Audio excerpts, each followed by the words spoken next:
আজকে আমি কথা বলবো রাজস্থান ট্রিপ নিয়ে।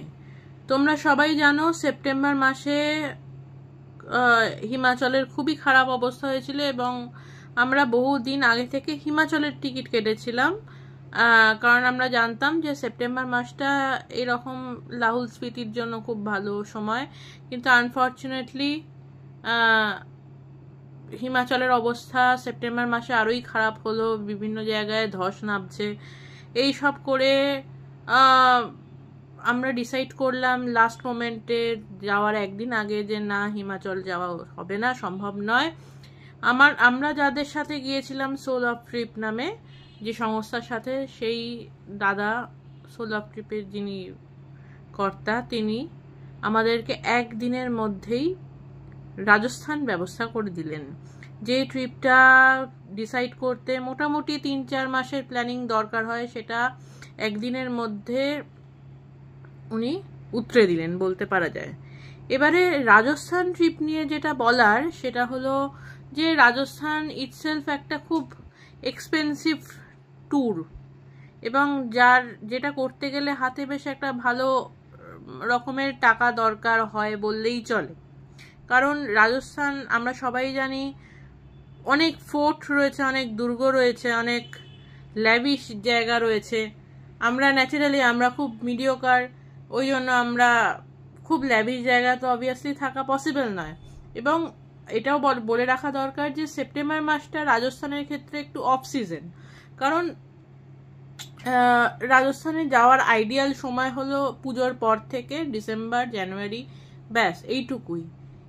এই যে সেপ্টেম্বরের সময়টুকু, সেইটা থাকে একটু কম প্রাইসিং, কম দাম হোটেলের, এবং মোটামুটি যেগুলো প্রিমিয়াম স্টেজের হোটেল, প্রিমিয়াম স্টেটাসের হোটেল, সেগুলো একটু কম দামে হয়তো পাওয়া যায়। তবুও আমি বলবো যে আমাদের ক্ষেত্রে রাজস্থান, এবং সবার ক্ষেত্রেই আমি আশা করি রাজস্থান ট্রিপটা আরো অনেক বেশি এক্সপেন্সিভ হবে, এই কারণে কি রাজস্থানে প্রচুর হিডেন খরচ রয়েছে। আপনি রাজস্থানে যাচ্ছেন, এই যে ফোর্টগুলো দেখছেন, এই ফোর্টের প্রত্যেকটা একটা করে এন্ট্রি ফি রয়েছে, যেগুলো মোটামুটি আপনাকে ধরেই রাখতে হবে টিকিটের ভাড়া 200 থেকে, টিকিটগুলো মোটামুটি 200 থেকে 500-700 এই রকম রেঞ্জ করে। এবং শুধু টিকিট নয়, এবং টিকিটের সঙ্গে আপনাকে ধরে রাখতে হবে একটা করে গাইড। এই গাইড আপনারা চাইলে গাইড নাই নিতে পারেন, কিন্তু এই যে আপনি ফোর্ট দেখছেন, ফোর্টের ভেতরে যাচ্ছেন, এই ফোর্টগুলোকে বুঝতে গেলে আপনার গাইডটা দরকার, না হলে আপনি পরিষ্কার বুঝতেই পারবেন না যে কোন ফোর্টে কোন রাজা কি করেছিল, বা তার যে ইতিহাস, তার যে গল্প, কিছুই আপনি বুঝতে পারবেন না যতক্ষণ না আপনি ফোর্ট দেখতে পাবেন। হ্যাঁ, আপনি বলতেই পারেন যে চারিদিকে সবকিছু লেখা আছে, তবুও স্টোরি টেলিং, এই স্টোরি টেলিং ব্যাপারটা ভীষণ জরুরি। যখন আমি একটা কোনো হিস্ট্রি বইয়ের মধ্যে মানে হিস্ট্রি বইয়ের মধ্যে ঢুকে যাচ্ছি, যে কোনো আপনি যে কোনো ফোর্ট যান, আপনি উদয়পুর, যোধপুর, জয়পুর, আপনি চিত্তরগড় যান, আপনি বিকানের যান, যেই জায়গায় যান একটা করে ফোর্ট রয়েছে। এই ফোর্টের ইতিহাস জানার জন্য গাইডটা অবশ্যই, এবং গাইডের ভাড়া মোটামুটি আপনাকে ধরে রাখতে হবে 200 থেকে 1000 টাকার মধ্যে। এবং এই গাইড কিছু কিছু জায়গায় আপনাকে পার্সোনাল গাইড নিতে হবে, সেই পার্সোনাল গাইডের ভাড়া অনেক। কিছু কিছু জায়গায়, যেমন ধরুন বিকানের জুনাগড় ফোর্ট আছে, সেই জুনাগড় ফোর্টে আপনি গভর্নমেন্ট রেজিস্টার্ড গাইড নিতে পারেন। সেই গভর্নমেন্ট রেজিস্টার্ড গাইড আপনার গ্রুপ ছাড়াও অন্যান্য গ্রুপ একসাথে হয়তো একটা টিম করে আপনাকে বোঝাবেন ওনারা। তো এই গেল একটা ব্যাপার। দ্বিতীয় ব্যাপার হলো যে সবাই জানেন যে রাজস্থান একটা খুব কালারফুল একটা স্টেট, যেখানে প্রচুর কালার। আপনি এটা মানে ভয়ঙ্কর বলবো না, দারুণ জিনিস পাওয়া যায় রাজস্থানে। হ্যাঁ, মানে কেনাকাটার আদর্শ স্পট হলো রাজস্থান। আপনি না কিনে হয়তো থাকতেই পারবেন না, অসম্ভব সুন্দর হাতের কাজ। আপনারা সবাই জানেন, যারা রাজস্থান গেছেন বা যারা রাজস্থান যাবেন বলে ঠিক করছেন, তারা একটুখানি আপনারা গুগল বা ইউটিউবে দেখতেই পারবেন যে ওখানে প্রচুর মার্কেট এবং এত সুন্দর হাতের কাজ যে আপনি না কিনে থাকতেই পারবেন না। তো এইটা একটা বিশাল, যদি এখন আপনার ওপরে ডিপেন্ড করছে যে সেই কেনাকাটায় কতটা আপনি রাশ টানতে পারবেন।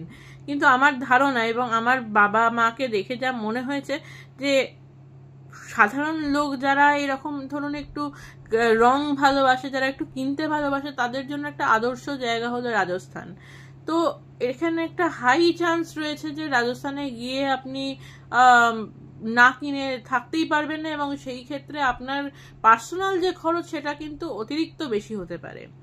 তৃতীয় যেটা সমস্যাও বলবো, আবার ঠিক আছে নাও হতে পারে সমস্যা, সেটা বলতে পারি যে রাজস্থানের ম্যাক্সিমামটাই কিন্তু ভেজ। নন ভেজ কি পাওয়া যায় না? হ্যাঁ, অবশ্যই নন ভেজ পাওয়া যায়, তবে সেটা আলাদা করে অর্ডার দিতে হবে। আগে রেস্টুরেন্টে মোস্টলি রেস্টুরেন্টগুলো সব ভেজ, মানে হোটেলের রেস্টুরেন্টগুলো সব ভেজ। বাইরে অবশ্যই বড় বড় সিটিতে নন ভেজ পাওয়া যায়। আপনাদের মানে খুব খুব জনপ্রিয় একটি ডিশ লাল মাছ, মানে লাল মাংস যাকে আর কি বলে, রাজস্থানের যে স্পেশালিটি ডিশ, সেটাও ওখানে অ্যাভেলেবেল।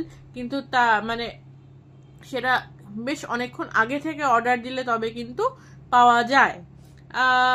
বাকি জায়গাগুলো আপনি ধরুন পুষ্কর, আপনি ধরুন উদয়পুর, যেই জায়গাটাই দেখুন একটুখানি ননভেজ পাওয়াটা কিন্তু ডিফিকাল্ট ব্যাপার।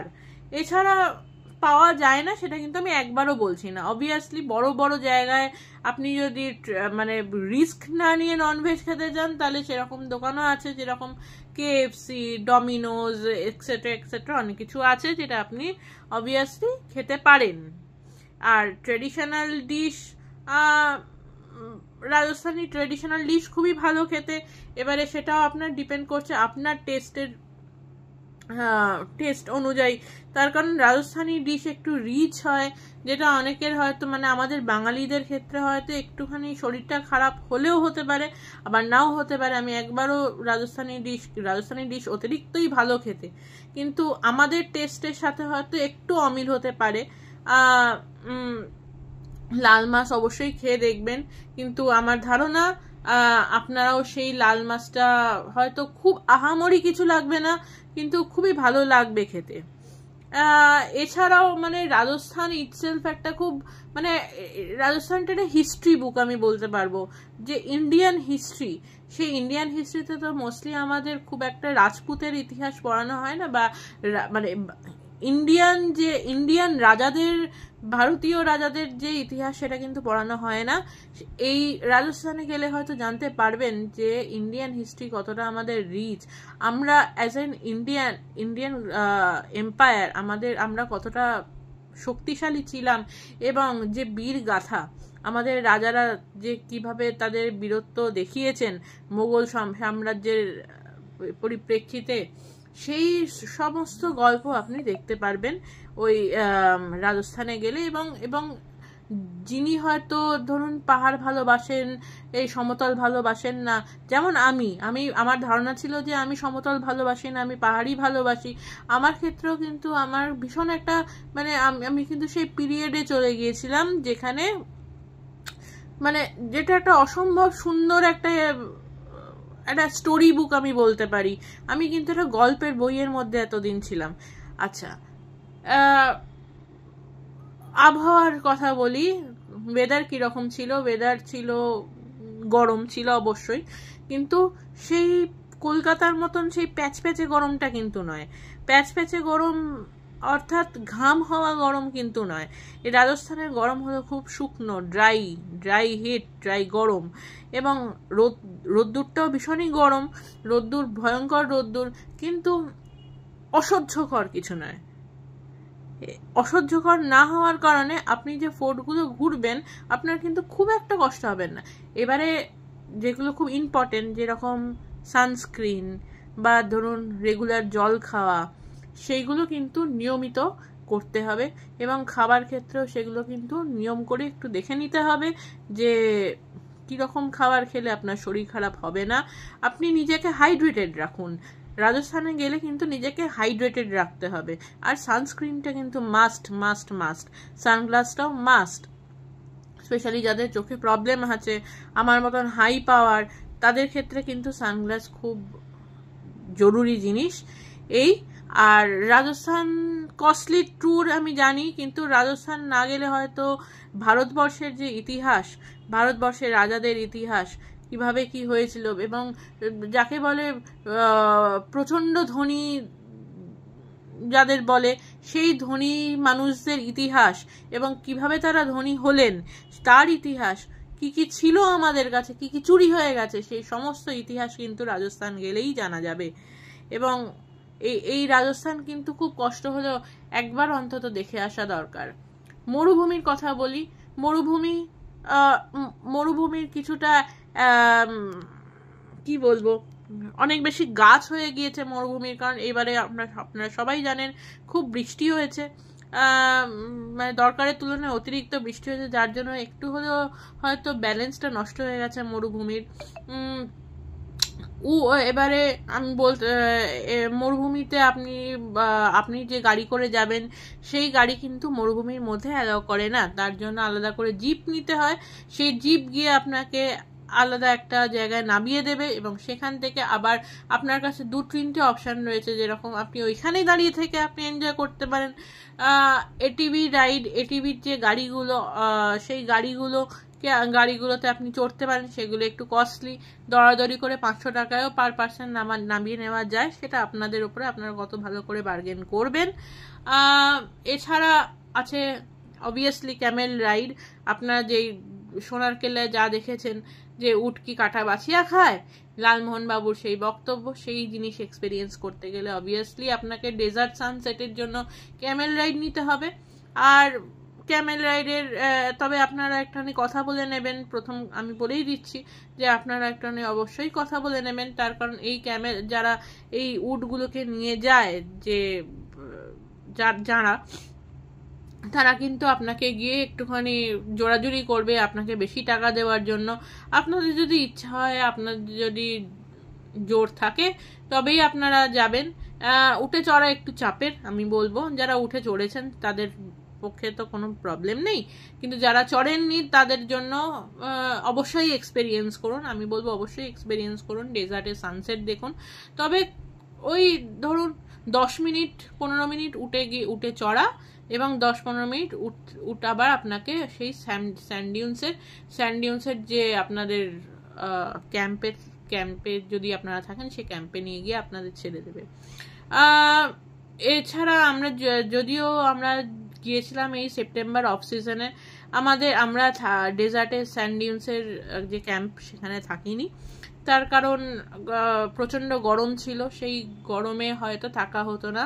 এই স্যান্ডিউন্সের যে কাছে যে ক্যাম্পগুলো, সেগুলো থাকার জন্য মোটামুটি আপনারা শীতকালে যান। এই শীতকালে গেলে তবে আপনি হয়তো এনজয় করবেন ওই গভীর রাতের মানে স্যান্ডিউন্সের মধ্যে তো থাকা না, ওই বাইরে আউটস্কার্টসে থাকা, মরুভূমির আউটস্কার্টস।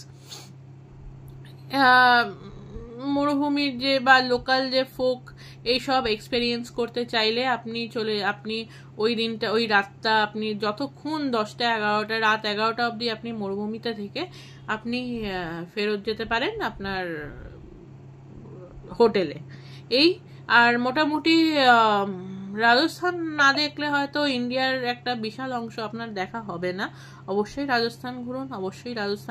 রাজস্থান বীরগাথার রাজস্থান, সোনার কেল্লার রাজস্থান,